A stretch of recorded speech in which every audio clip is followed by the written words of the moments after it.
The Raft by Jim LaMarche. A note from the author. This story is like the cigar box I kept as a boy. It's full of bits and pieces of my boyhood summers.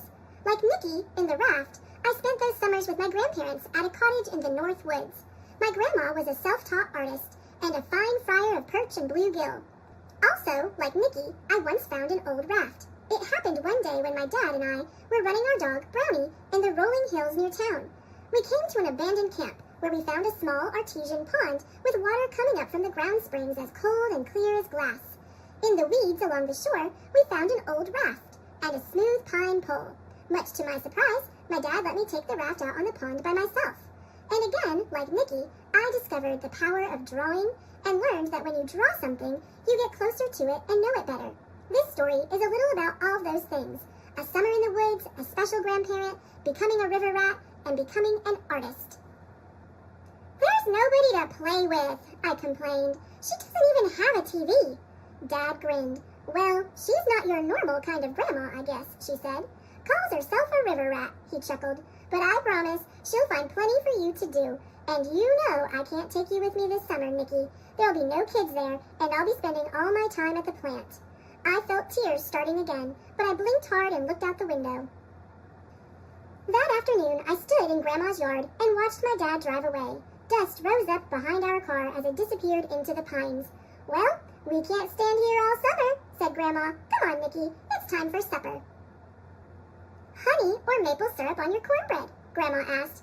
I don't like cornbread, I mumbled, poking my finger into the syrup pitcher when she wasn't looking.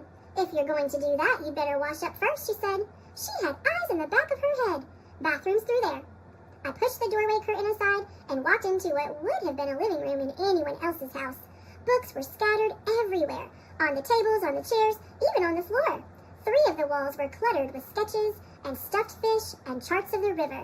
Several fishing poles hung from the 4th with a tackle box, a snorkel, and a mask on the floor beneath them. It looked like a river rat's workroom, all right, except that in the middle of everything was a half-finished carving of a bear. Been carving that old fellow for years, Grandma called from the kitchen. The real one hangs out at the dump. Now come get your supper before I feed it to him. Dad was right. Grandma found plenty for me to do. In the morning, I stacked firewood, then helped her clean out the rain gutters and change the spark plugs on her truck.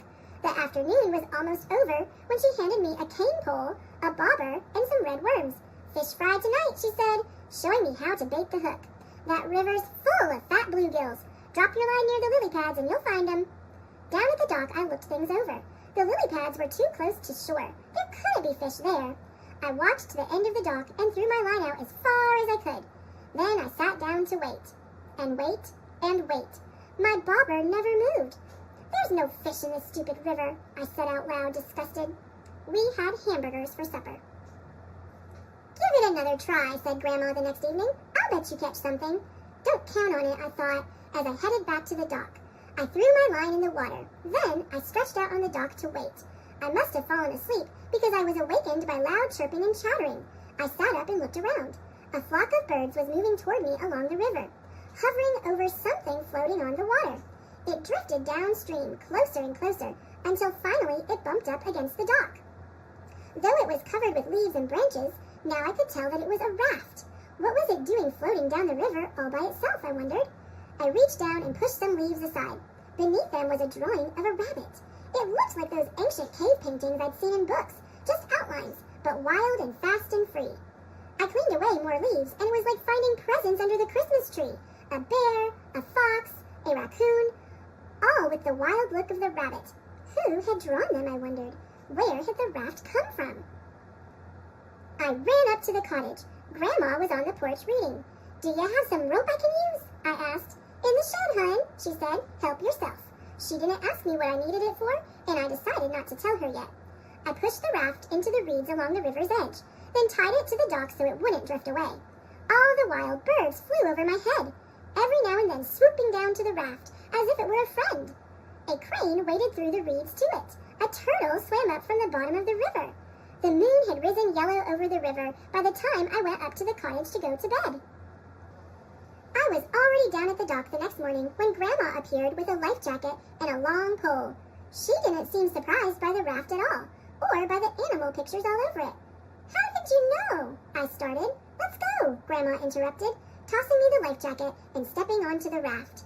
She pushed the pole hard into the river bottom and we moved smoothly into the current. Your turn, she said after a few minutes. She showed me how to hold the pole and push, and I pulled us to the middle of the river. Even there, the water wasn't over my head. We pulled the raft up the river, then let it slowly drift back down. The birds kept us company the whole time, soaring, swooping, singing. Some even landed on the raft and rode with us for a while. Hitchhikers, Grandma called them. After that, I had little time for anything but the raft. I raced through whatever chores there were, then ran down to the dock, wondering what animals I'd see that day. It wasn't just birds that the raft attracted. One morning, 3 raccoons followed me along the shore. Another time, a turtle climbed on board and spent the morning sunning itself. And one afternoon, I saw a family of foxes slip through the trees along the river. When the weather turned too hot and sticky to sleep indoors, Grandma helped me put up a small tent on the raft. I lay on top of the cool sheets and read comic books by flashlight until I fell asleep. One night, a noise woke me up. There in the moonlight stood a huge buck. He looked right at me, then lowered his head to drink, as if I wasn't there at all. I found Grandma the next morning, working on her bear carving. Do you have some extra paper I could draw on? I asked her. She brought out a big sketch pad and a pouch filled with thick pencils and crayons. I've been saving these just for you, she said. Better take these too. She held out the snorkel and mask. Never know when they might come in handy on a raft. The sun was hot that afternoon, so I pulled into the shade of a willow, then waited to see what animals the raft would bring. It wasn't long before a great blue heron whooshed down with a crayfish in its bill.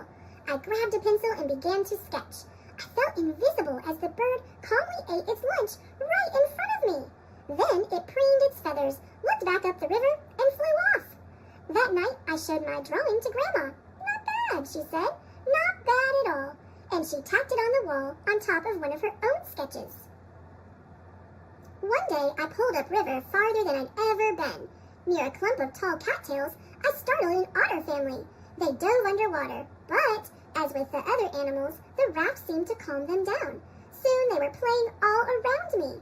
Grandma had been right about the mask and snorkel coming in handy. I slipped them on, then hung my head over the raft and watched the otters play, chasing fish, chasing each other, sometimes just chasing their own tails. I kept very still, but they didn't seem to mind me watching. They played keep away with a small stone, then tug of war with a piece of rope. It was like they were showing off for me. They even let me feed them right out of my hand. Some mornings, Grandma would make a bag full of sandwiches and a thermos of icy lemonade. Then we'd put on our bathing suits, grab some towels, a lawn chair, and an inner tube, and pull upriver to her favorite swimming spot. I've come swimming here since I was a girl, she told me, as we tied the raft to an old dock. The Marshalls used to live here, all 10 of them. What a herd of wild animals we were. While Grandma watched from the inner tube, I practiced my flying cannonballs. Then we'd eat our lunch, and she'd tell me stories about growing up on the river. My favorite was of the time she'd found a small black pearl inside a river clam. I still have it, she said. Somehow, on the river, it seemed like summer would never end. But of course, it did. On my last day, I got up extra early and crept down to the dock. The air was cool and a low, pearly fog hung over the river. I untied the raft and quietly drifted downstream. Ahead of me, through the fog, I saw 2 deer moving across the river, a doe and her fawn. When they reached the shore, the doe leaped easily up the steep bank, then turned to wait for her baby. But the fawn was in trouble. It kept slipping down the muddy bank. The doe returned to the water to help, but the more the fawn struggled, the deeper it got stuck in the mud. I pushed off the river bottom and drove the raft hard onto the muddy bank, startling the doe. Then I dropped into the water. I was ankle deep in mud. You're okay, I whispered to the fawn, praying that the raft would calm it. I won't hurt you. Gradually, the fawn stopped struggling as if it understood that I was there to help. I put my arms around it and pulled. It barely moved. I pulled again, then again. Slowly, the fawn eased out of the mud, and finally it was free. Carefully, I carried the fawn up the bank to its mother. Then, quietly, I returned to the raft. From there, I watched the doe nuzzle and clean her baby, and I knew what I had to do. I pulled the stub of a crayon from my pocket and drew the fawn in all its wildness onto the old gray boards of the raft. When I had finished, I knew it was just right.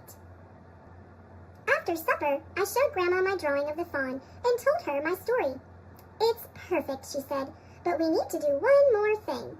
She hurried up to the cottage. When she came back, she had tubes of oil paint and 2 brushes.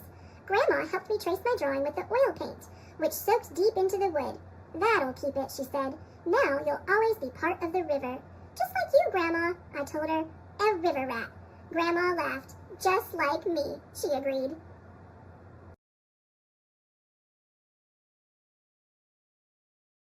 Thanks for watching. Click subscribe